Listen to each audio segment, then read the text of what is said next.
It's been 15 years since the Latham report, Constructing the Team, criticised design teams for unnecessarily duplicating information and argued that the use of coordinated project information should be a contractual requirement.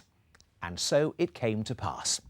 The recent JCT Constructing Excellence contract has collaboration as its overriding principle. Technology has been reasonably quick to respond to the challenge of how to encourage efficiencies and enhance integration across the project team. Building Information Modelling, BIM, is the latest and one of the most exciting solutions on offer.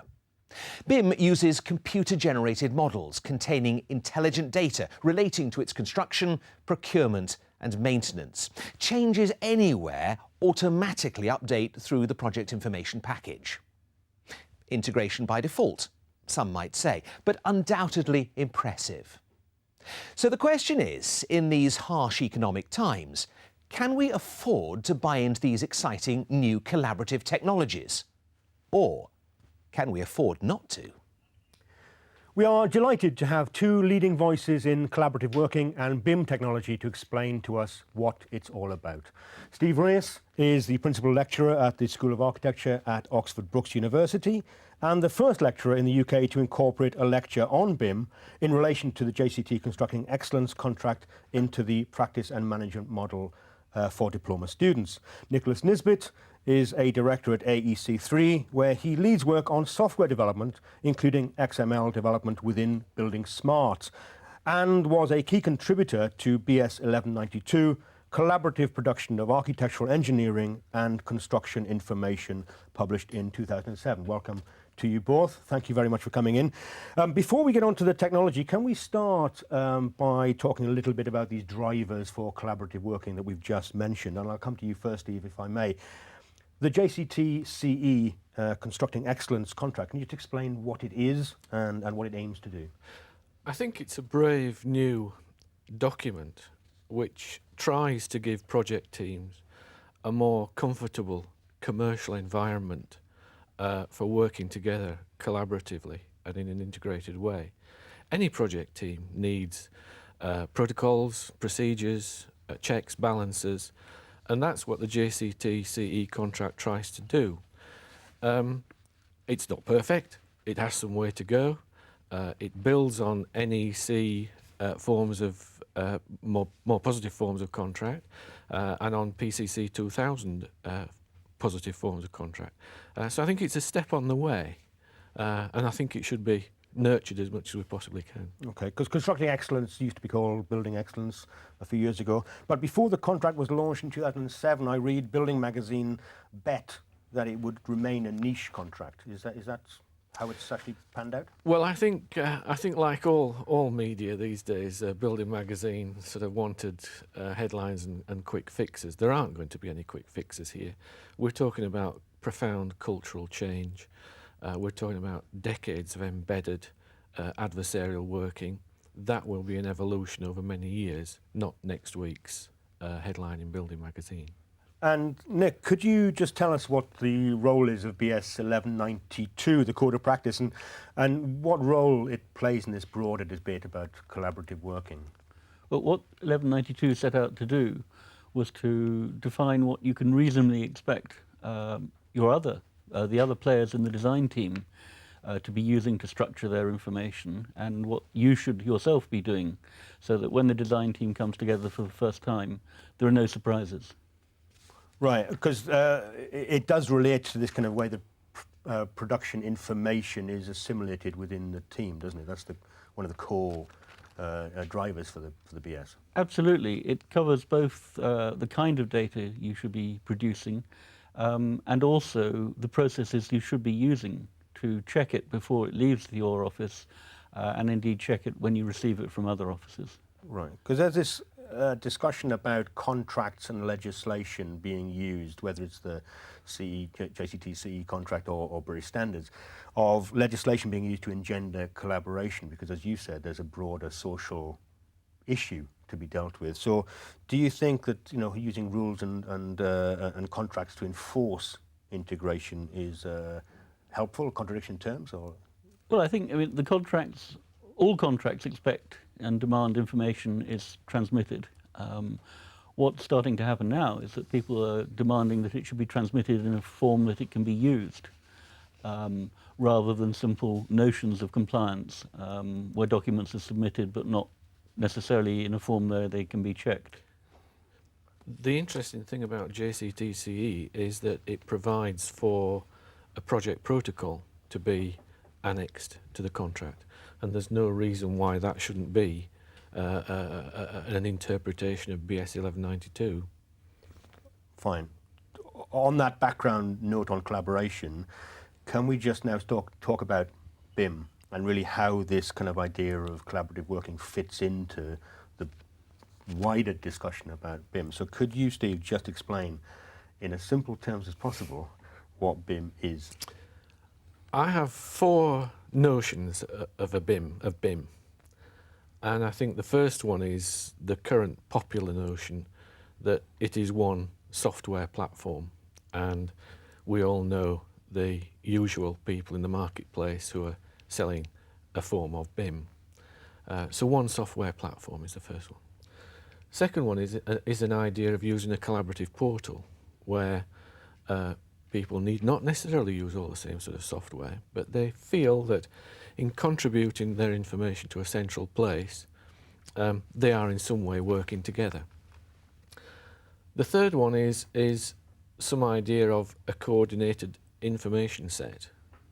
If you can imagine a major plan plane or a major section plane through a building, and imagine that plane broken down into little tablets of graphics, then the whole project team is contributing to each tablet, and each tablet of graphics is whirring away, and hopefully it's open, it's editable, coordinated. There are processes governing how graphics do change. And finally, the kind of thing that Nick works on a lot is perhaps a neutral database where every type of information, whether it be graphic, non-graphic, is translated into some kind of neutral database, and people contribute to that database and take a slice out whenever they want information that's relevant to them. Right, so that's... I think there are also 3 measures around BIMs, and one is how much of the project team do you want to include? Do you want to include the immediate design team, a wider design team, complete and utter everybody in terms of procurement chains? Do you want your BIM to be active during just a design phase, a design construction phase, or if you're managing a big property portfolio like a hospital site or MOD, do you want your BIM to last from cradle to grave and cradle to sort of recycle? And finally, what type of information do you want your BIM to contain? Graphic, non-graphic, contractual, risk registers? What should it have in it? Blimey. So it covers a multitude of sins, is what you're telling me. But I mean, but that's like different types of BIM. Is there a snappy for BIM novices like me? Is there a snappy description about what BIM is and does, especially in linking in with this collaborative working? I think BIM is all about a pool of information, coordinated information. The key words are that it should be shared and it should be structured. Shared so as to get the maximum value out of it, and structured so that as many different processes can use that information in as many different ways as possible. So what's so good about BIM? To a certain extent, what's developmentally different about BIM to what's gone before? I think it's actually about exploiting the competencies of the architects and all the design professionals to actually get their experience and knowledge captured and applied effectively, rather than going through documents that dilute that knowledge and expertise. I think if you dip underneath the popularisation of BIM at the moment, it's all about making people in project teams think, and we've facilitated many project teams in our lifetimes, Nick and I, to try and work in this way. And I think it's another tool in our armoury simply to make people think about the way they work. And even in the most cynical teams, you can find somebody who wants to change slightly, and if that's due to a BIM, then fine, and the culture's moved a little bit. But if you're saying, and starting off with this whole discussion, I know Sir Michael Latham started working for the BIW, didn't he, the software package company, that if you're saying that there's a need to encourage more collaborative working, does a software tool automatically help with that? Or is it just a mechanism that you have to deal with the problem of lack of collaboration in the first place for the software package to work? I think it's a tool. It's one ingredient. We need a lot of tools to make this shift in perception and outlook from project teams. So let's move on to this discussion on parametrics, which I will ask you to define and clarify for me and the viewers. But parametrics is central to BIM technology, and I just would like you to explain what it means, especially in relationship to, say, the old CAD or the geometric way of thinking of things. Well, I'll take three try and take three examples of parametrics. A simple case is, we all know the area of a rectangle is length times breadth. So if you think about anything in a building that's rectangular, a wall tile, a ceiling tile, a roof tile, a floor tile, tile in a bathroom, then they're all rectangles. And you can, if you like, generate one item in a computer that will deal with rectangles and perhaps a thickness and perhaps a material. And somehow, either a user gives a dimension or a thickness in some way, or it happens due to locating the thing on a CAD platform. So the generic equation of length times breadth gets its values filled in. The second thing I would see is sort of complex geometries, and over the years there have been all kinds of things sort of generating weird and wonderful shapes to fractal equations. Greg Flynn in 1995 coined this wonderful phrase from his practice in California, blobitecture. And I guess sort of his examples of the Kunsthaus in Graz in Austria and Gehry's Guggenheim Museum in Bilbao are examples of very complex surfaces and shapes, which perhaps, as the theory goes, only a computer could generate. And then I think you add in relationships, and that gets very, very complicated in terms of being able to do checks, read logics, look at implications in things.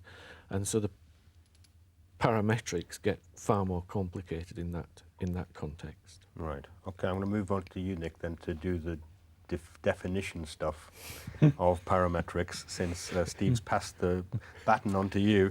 Because I'm just interested to look more deeply at what BIM can do. Because obviously I go back to when I used to do computer graphics, when XREFs was the big idea. And what's the difference between, say, this kind of BIM technology and what CAD XREFs can do? I think the big difference is that you're designing with objects. They may be virtual inside the BIM tool you're using, but those objects have a close relationship to real objects that are going to get built in the real world. And so the more relationships that object has in your virtual world, the more efficient you can be in designing with it. The classic example is if you have a door in a wall, a CAD system will let you draw some lines, and if you move the door, you have to move the lines on the wall as well. And what should be a very simple task can become quite an extended one. What BIM allows you to do is to actually think, I need to move that door, move it, and all the consequences of that move follow from what you've done. The more rules that are in there, the more power you have at your disposal. You can disable rules, you can ignore them, you can override them, but it does support what architects and engineers want to spend their time doing, which is making decisions about the size and shape and position and properties of the things that are going to go into a real building. So parametrics comes from the word parameters, doesn't it? So what you're saying is the parameters are set between, say, that door and the light switch.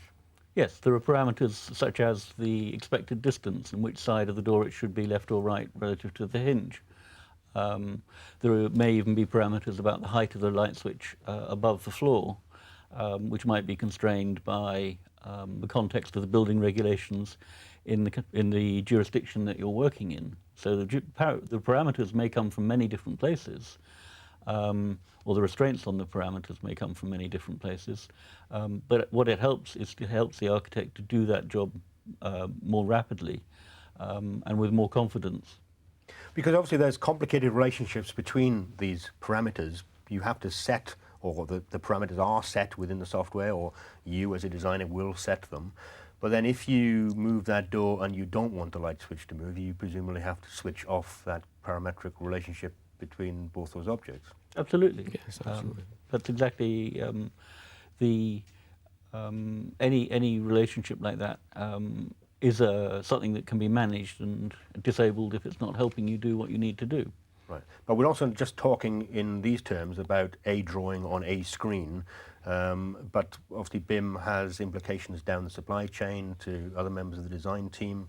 Again, can you just explain how that works more globally within the design team? Well, to start with, the information you captured about the design can be looked at in lots of different ways. We expect now that using BIM, if you draw a plan, you can immediately look at the perspective, you can examine a section, you can examine an elevation. Perhaps most significantly, you can look at a schedule of the information associated to the objects. Architects spend a lot of time developing door schedules and trying to keep them related to the drawings they produce. Instead, you look at these and decide which is the most appropriate representation for making the decisions you're interested in and to checking the decisions you're interested in. And that builds up a level of confidence that that information can be passed on to a contractor to help guide his purchasing decisions or whatever, so that the information is of a high enough quality that it can be done. And Steve mentioned the Bilbao Museum, where the cladding panels were fabricated from the design model. And the fabricator of those panels was confident that the panels he made were going to fit, because everyone was required to follow the geometry that was in the building information model. So that's not having fabricators redraw the architect's drawing? There were absolutely no drawings produced. It was a direct digital link, and because of that, the cladding packages were substantially cheaper than expected. And a direct digital link to what? The actual manufacture? The actual manufacturing process. Okay, so in terms of this kind of discussion, which we've skirted around slightly about metadata and what that means, there's a classic definition on Wikipedia, which says maybe a lot for Wikipedia, which is that metadata is information about information. And since all information carries information, everything is metadata. But just to kind of narrow that down a little bit, this metadata stuff we're talking about, the parameters between a door and a socket, or door and a light switch, you're also talking about parametric relationships between the door information and maybe the cost plan and the fabricator's information. Yes. So I mean, Yes. can you just Yes, I mean, I mean, my particular interest at the moment is relationships between that CAD model and contract and insurance and risk registers and so on. I think since time immemorial, the non-graphic side, and especially when I would broadly term commercial arrangements within a project team, have been neglected. And I think there's no reason why these ideas of parametrics, and particularly the relationship aspect of parametrics, no reason why that can't be extended to contract procurement, procurement documents, specifications, maintenance schedules and so on. So yeah, so you're saying that were you to change something in the model, then that would automatically update? You might well get a commentary, perhaps a contractual commentary, perhaps an insurance commentary, perhaps a commentary on your risk register. But that's not, we're not there yet. With Oh, that no, being no, available. no, no, no. Okay. These things have been prototyped.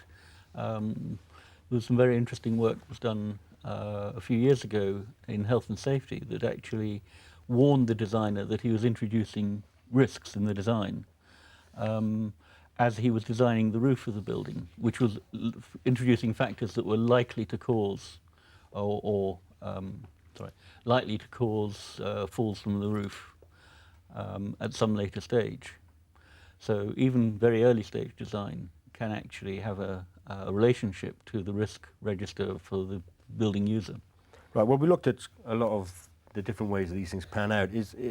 Presumably BIM, which is now seen maybe by some people as the holy grail for the future of the construction industry, maybe it's not appropriate for all schemes. Am I right in thinking that above a certain level it becomes more appropriate for practices to buy into? I don't think there's any distinction between small practices and large practices. Or small value of works or complexity of work? I agree with Nick. I don't think there's any issue about scale personally. I think in one sense, in a very general sense, this is all about good practice anyway. It's about coordinating your information and working with whoever you are working with, even if it's just a small domestic extension. It doesn't matter. The principles are transferable and scalable.